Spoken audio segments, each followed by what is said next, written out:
right, welcome back to the channel. It's your boy Fanon, and in this video, we're going to talk about the saga continuing and the fingers being pointed as to who's to blame for why the Errol Spence Jr. Terence Crawford fight is not already done.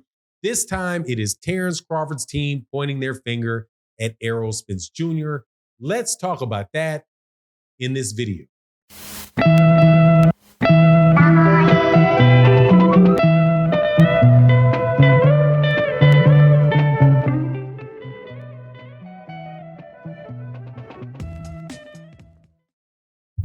All right, welcome back to the channel. It's your boy Fanon, and in this video, we're going to be again in the 147-pound division, talking about Errol Spence Jr. and Terence Crawford and recent developments around this fight. Very, very big fight. Pretty much a whole bunch of people are talking about it. Some people are tired of the conversation. Other people just like, hey man, it is what it is. What's going on with the fight? Let me know. So this video is for the people that ask me questions. What's going on with the fight? And why am I hearing that these certain things are being said? So with that vein, we're going to talk about what Terence Crawford's team said last night about the Errol Spence Jr. fight. Before I get into that, though, let me welcome you back to the channel. If you're a longtime subscriber and supporter, thank you for your continuing to support. It is really what continues to make the channel go. Thank you for your support. Make sure you hit that like button, that share button after you watch the video, or right now, if you wouldn't mind. If you are new to the channel, please accept my invitation to hit that subscribe button, hit that bell icon so you can be notified of when we release more videos, which we do on a daily basis, both in the live stream format and in the video format, which you're watching right now. So let's get into this. Again, the most reliable person out of Terence Crawford's camp that consistently talks about what's going on with the Errol Spence Jr. and Terence Crawford negotiations is a young man by the name of Bernie the Boxer. Now, Bernie the Boxer may, to some of y'all, not be that young a guy. I think he may be in his late 30s, maybe early 40s, but to me, a little bit younger than me, so I call him a young guy. I like him a lot. I think he's a very, very knowledgeable boxing fan, very knowledgeable about the sport of boxing, clearly loves the sport of boxing, and is in Terence camp and a very, very passionate supporter of Terence Crawford, like he should be. He's in his camp. In a recent live stream that he did, he placed the blame on Errol Spence Jr. for the delays in this fight, saying pretty much that Errol Spence Jr. was pricing himself out of the fight, and Errol Spence Jr. wants too much money to make the fight with Errol Spence Jr. with Terence Crawford. Right. So this is on the tail end of Bernie doing a video maybe earlier last week saying, why can't Terence get 50-50 in the pay-per-view? Why can't he have 50-50? Why can't this be a 50-50 fight? So it appears, by way of update, that the conversations are still at an impasse about the money. Now, that is something that also was co-signed by Stephen Espinoza late last week, where he said, look, we're making progress on a lot of things. On other things, though, they're still at an impasse, on some and I think the word to use, if I recall correctly, was major. On some major things, they're still at an impasse, but he felt like, that there's better than a 50-50 chance that fight will happen this year.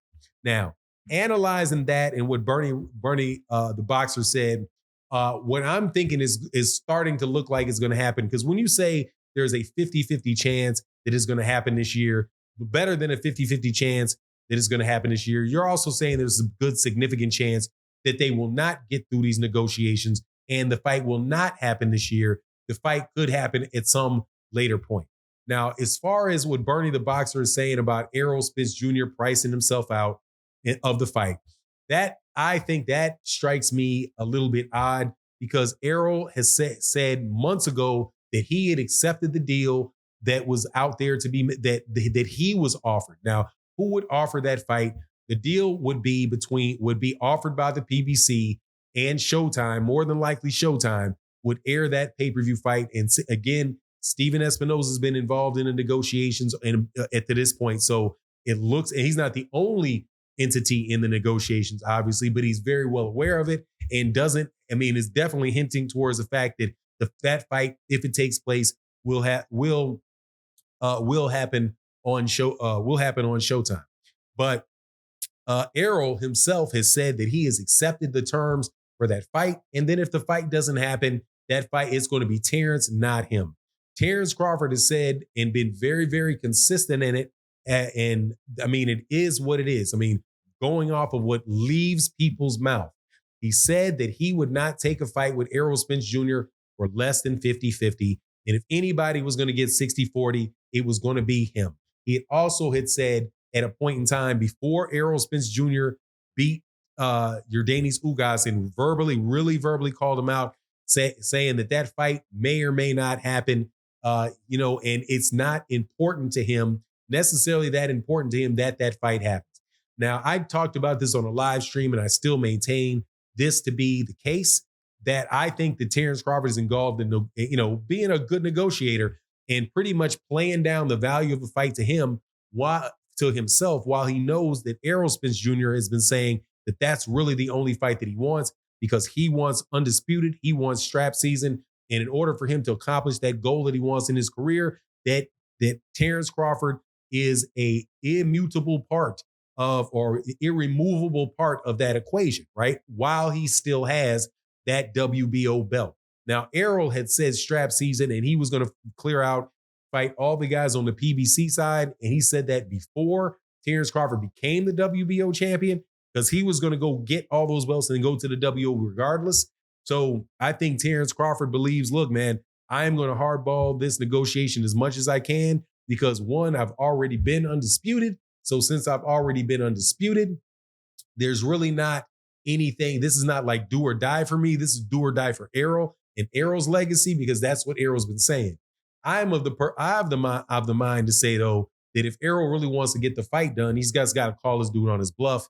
And whatever the the hard issues are, which is what Bernie the Boxer is still saying is money, then you just got to say we are willing to accept. If he's not willing to accept it, you got to move on, fight somebody else, and then see what Terence Crawford is going to do next.